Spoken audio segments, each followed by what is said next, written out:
Hello guys, आज के हम इस वीडियो में डिराइव करेंगे formulas related to refraction through glass prism. ये ग्लास प्रिज्म का एक अपर एरिया का हम स्ट्रक्चर बना चुके हैं और एक रियल ग्लास प्रिज्म जो होता है वो ऐसा होता है कि इसका एक डायग्राम बना देते हैं आपके अंडरस्टैंडिंग के लिए। देखिए ऐसे हो गया, इसको इससे ज्वाइन कीजिए ऐसे, ये ऐसे ज्वाइन। देखिए इसको हम जब 3D स्ट्रक्चर ध्यान देंगे तो इसमें 3 आप रेक्टेंगुलर सरफेसेस पाएंगे कि ये एक साइड से, एक ये और एक बॉटम से, जो इंक्लाइंड होते हैं कुछ एंगल पे, और ये सामने से एक ये ट्रायंगुलर सरफेस, एक पीछे से ट्रायंगुलर की 2 ट्रायंगुलर सरफेसेस होते हैं और 3 रेक्टेंगुलर सरफेस, क्योंकि कुल मिला के 5 प्लेन सरफेसेस होते हैं। जिसको मतलब पूछा जाएगा डेफिनेशन क्या, हम क्या कह सकते हैं, ग्लास प्रिज्म या ट्रायंगुलर बाउंडेड मीडियम कह सकते हैं जो has a boundary of 5 plane surfaces. अब हम इसको रब करते हैं, इसका यूज नहीं है। हम लोग रिफ्लेक्शन बात करते हैं, रिफ्लेक्शन थ्रू ग्लास पे। सपोज कर लेते हैं यहाँ पे एक पॉइंट सोर्स है जहाँ से लाइट अब आ रही है, ठीक है। अब हम इसको ऐसे एक लाइट रे हम ले लिए हैं, ये ऐसे ट्रेवल कर रहा है, ये एक रेयर मीडियम हो गया है पहली बार, और ये एक डेंसर मीडियम है, ये भी एक रेयर मीडियम है।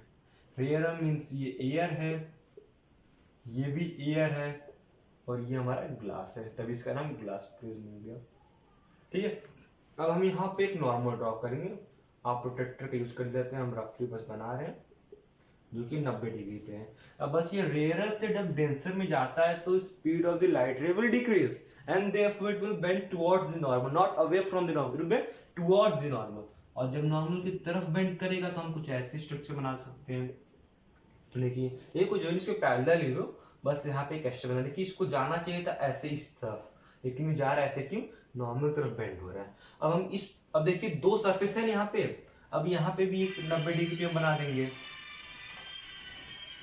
देखिए यहाँ पे जब हमने 90 डिग्री बना दिया तो अब देखिए जो लाइट रे है वो यहाँ से डेंसर मीडियम से रेयर मीडियम में जाएगा, और जब डेंसर मीडियम से रेयर मीडियम में जाता है तो लाइट रे की जो स्पीड होती है वो क्या हो जाती है, इंक्रीज हो जाती है। जब स्पीड इंक्रीज हो जाएगी तो वो क्या बेंड करेगा, वो away from the normal bend करेगा। तो देखिए इसको जाना चाहिए था ऐसे, इसको जाना चाहिए था, पर ये जाएगा क्या, अवे जाएगा, तो ये नीचे की तरफ बेंड हो जाएगा ऐसे। देखिए इस लाइट रे को हम देख के एक बात कह सकते हैं कि नीचे से आता है या कहीं से भी आए, कहीं से भी इंसिडेंट करे, वो बेंड किधर होता है, बेस की तरफ बेंड होता है। मोस्टली जो लाइट होता है वो बेस की तरफ क्या होते हैं, बेंड होते हैं। अब इसको हम नेमिंग कह सकते हैं, ये इंसिडेंट रे हो गया हमारा, ये लेवलिंग बहुत इंपॉर्टेंट होता है। ये हमारा रिफ्रैक्टेड रे हो गया, ये वाला जो निकला है उसको एमर्जेंट रे कहेंगे। उस ट्रायंगल को नेम कर देते हैं ए बी सी, और जो हमारी सरफेस ए बी है और जो ए सी है, ये दोनों यहाँ पे इंक्लाइंड हुए हैं, और इसी एंगल को हम कहते हैं एंगल ऑफ प्रिज्म। ये कहते हैं एंगल ऑफ प्रिज्म कहते हैं। तो एंगल प्रिज्म का 2 सरफेस जितने एंगल पे एक दूसरे पे इंक्लाइंड होते हैं और जिधर से रिफ्लेक्शन टेक प्लेस होता है उसी को हम एंगल ऑफ प्रिज्म कहते हैं। अब यहाँ से इंसिडेंट रह गई, यहाँ पे ये आई। अब हम इसको नेम और इसको एंगल को नेम करते हैं। सपोज करते हैं ये क्या है, आई है, और जो ये निकला है यहाँ से क्या हो गया है, ई हो गया है। जब ये आई है तो क्या होता है, एंगल रिफ्लेक्शन क्या होता है, नॉर्मल और रिफ्लेक्टेड के बीच में होता है। तो ये कितना होगा, इसको मान लेते हैं आर है, इसको मान लेते हैं R1 है, क्या है R1 है। फिर ये जो आएगा इसको मान लेते हैं ये क्या है, R2 है, ठीक है। ये R2 है, ये E हो गया, ये R1 हो गया, ये I हो गया।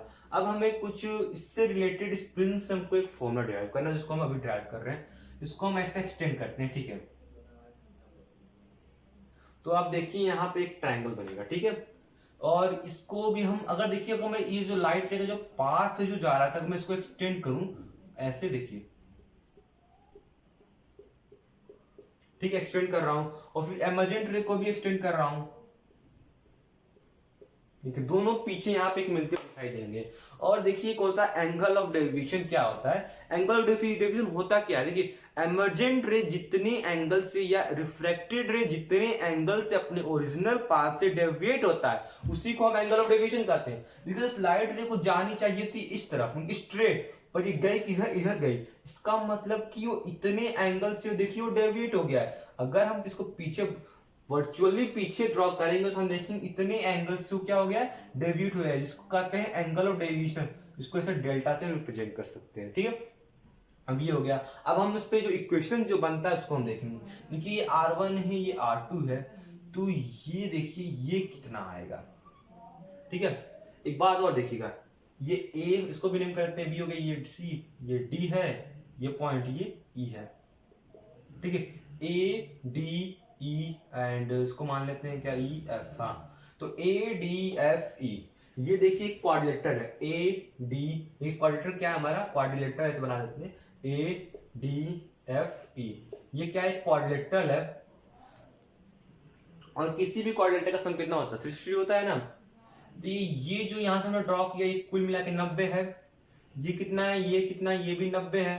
तो ये 90 है, ये 90 कितना हो गया, 180 हो गया। मतलब कि जो ये एंगल है इसका सम और इसका सम कितना होना चाहिए, 180 होना चाहिए। और एक तरह से और देखेंगे क्या, ये अगर ये R1 है, ये R2 है, तो इस ट्राइंगल में, इन ट्राइंगल DEF, तो ये कितना आएगा, 180 माइनस R1 प्लस R2 आएगा। बताइए ये कह सकते हैं कि नहीं कह सकते, ऑफ कोर्स कह सकते हैं, क्योंकि ये R1 या R2 है। किसी भी ट्रायंगल में सम कितना होता है, 180 डिग्री होता है। तो इसका प्लस इसका इक्वल टू 180 डिग्री। तो एंगल F कितना आएगा, 180 माइनस R1 प्लस R2, ये हमारा निकल गया। और एक थ्योरम हमारी और क्या कहती है, ये क्वाड्रिलेटरल जो मैंने बताया था और इसका सम कितना होता है, 360 होता है। ये 90 डिग्री हो गया, ये 90 डिग्री हो गया, मतलब बचा क्या, ये एंगल A, मतलब कि बोलेंगे angle A plus angle this, angle ये कितना है, ये एंगल है हमारा 180 माइनस R1 प्लस R2, जो कि किसके इक्वल होगा, वो होगा 180 के इक्वल होगा, ठीक है। तो हम बोल सकते हैं A प्लस 180, इसको मैं ब्रैकेट हटाऊंगा तो R1 प्लस R2 हो जाएगा, जो कि कितने की इक्वल हो जाएगा, 180 की इक्वल हो जाएगा। अब यहाँ से ये कट जाएगा और देखिए जो माइनस आ जाएगा, सॉरी यहाँ पे क्या आ जाएगा, माइनस आ जाएगा। अब हम इसको एक्सटेंड करेंगे तो हम क्या पाएंगे, एंगल जो A है वो किसके इक्वल है, R1 प्लस R2 के इक्वल है। देखिए एक हम ये इक्वेशन पा गए कि नहीं पा गए, एक इक्वेशन अभी ये होगा, जो एंगल A है वो R1 प्लस R2 के इक्वल है। अब हम यहाँ पे बात करेंगे कि ये I है, ये R1 है, तो ये कितना होगा, ये I माइनस R1 होगा, हाँ ये कितना होगा, I माइनस R1 होगा। ये E है तो ये भी वर्टिकली पूरी एंगल, ये भी पूरा E होगा। पर ये R2 है तो ये कितना होगा, E माइनस R2 होगा। बोलिए, मैं यहाँ से इस रिफ्रैक्टेड रे को इरेज करता हूँ, जो लिखा हूँ,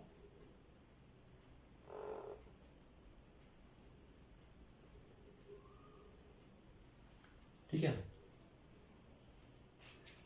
ये था E माइनस R2, ठीक है। अब बात देखिएगा, ये एक ट्राइंगल है कि नहीं है, ये एक ट्राइंगल, देखिए DEG एक ट्राइंगल है। और ये हमारा एक्सटर्नल एंगल है कि नहीं, एक्सटर्नल एंगल है। तो इसका सम प्लस इसका सम इसके इक्वल होगा। बताइए हाँ है ना, इसका सम क्या, इसका सम और इसका सम इसके इक्वल होगा। इसी को होता है ना इंटरनल अपोजिट एंगल्स का सम एक्सटर्नल के इक्वल होता है, ठीक है। क्योंकि एंगल I और angle I minus R1 plus angle E minus R2 किसके इक्वल होगा, एंगल ऑफ डेविएशन के इक्वल होगा, ठीक है। अब हम इसे क्या कर सकते हैं, एंगल EI प्लस E को एक ब्रैकेट में ले लेते हैं, माइनस R1 प्लस R2 कह सकते हैं, नहीं कह सकते, बताइए, equal to angle of deviation कर सकते हैं, कह सकते हैं। अब एंगल ऑफ I को ऐसे कैसे रहने दीजिए, और R1 प्लस R2 देखिए आपने यहाँ पे निकाला हुआ है, इस क्वाड्रिलेटरल के थ्रू आपने यहाँ पे क्या निकाला है, R1 प्लस R2 क्या है, A के इक्वल है। तो हम इसको सब्स्टिट्यूट कर सकते हैं from equation first we get what, R1 plus R2 is equal to A, we put here A, that is equal to what, angle of deviation. So we can say here from I plus E जो होगा वो किसके equal होगा, A plus delta के या angle of deviation के equal होगा। ये देखिए हमारा यहाँ से इस ग्लास प्रिज्म से हमने डेविएट करवा दिया है, मींस में डेराइव करवा दिया है। क्या हुआ है यहाँ पे देखिए, एंगल ऑफ, ये एंगल ऑफ इंसिडेंस हो गया है, ये एंगल ऑफ एमर्जेंस हो गया है, ये हो गया हमारा एंगल ऑफ द प्रिज्म, ये हो गया एंगल ऑफ द डेविएशन। अब हम इस इक्वेशन के थ्रू हम एंगल ऑफ डेविएशन फाइंड कर सकते हैं। इसके लिए हमारे पास 3 चीज होनी चाहिए, क्या, angle of incidence, angle of emergence और एंगल ऑफ प्रिज्म। अब हम इसके बिहाफ पे हम किसी भी डेविएशन को फाइंड कर सकते हैं। अब देखिए एंगल ऑफ डेविएशन कुछ फैक्टर्स पे डिपेंड करता है। अब वो फैक्टर्स क्या होते हैं, देखिए उसको हम अच्छे से लिख लेते हैं। एंगल ऑफ डेविएशन कुछ फैक्टर्स पे डिपेंड करता है, इसको अभी हम समझाते हैं क्या आपने पाया है आई प्लस ई जो है वो किसके इक्वल है, ए प्लस डेल्टा के इक्वल है। क्योंकि पहला कंडीशन क्या है, जो एंगल ऑफ इंसिडेंस जैसे जैसे बढ़ता है तो एंगल ऑफ डेविएशन कुछ हद तक कम होता है, पहले तो कम होता है, कम होने के बाद वो इंक्रीज होने लगता है। जो इसका एक ग्राफ बनता है जिधर ये आई इधर रहेगा और एंगल ऑफ डेविएशन मान लेते हैं, नहीं इधर ये आई रहेगा और इधर एंगल ऑफ डेविएशन मान लेते हैं, तो देखेंगे कि जैसे जैसे ये एंगल ऑफ इंसिडेंस बढ़ता है ऐसे बनेगा ऐसा ग्राफ। जैसे ये बढ़ा ये कम हुआ, फिर जैसे यहां तक आता है और यही जो होता है वो डेल्टा मीन होता है, डेल्टा मीन होता है। तो और इस केस में हमारा angle of incidence plus angle of incidence जो होता है वो एंगल ऑफ इमर्जेंस के इक्वल हो जाएगा।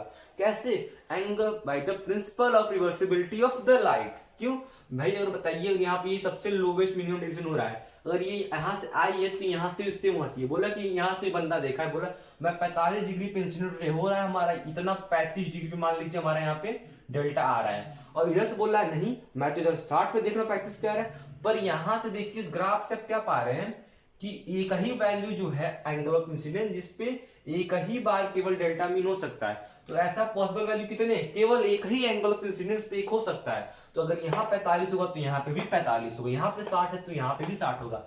इससे आप कह सकते हैं एंगल आई जो है वो एंगल ई के इक्वल होता है। और देखिए अगर ये वाला एंगल इसके इक्वल होता है, ये आइसोसेलेस ट्रायंगल होता है, ये इक्विलैटरल ट्रायंगल होता, तो ये जो लाइन जो गई है वो इसके पैरेलल गई होती।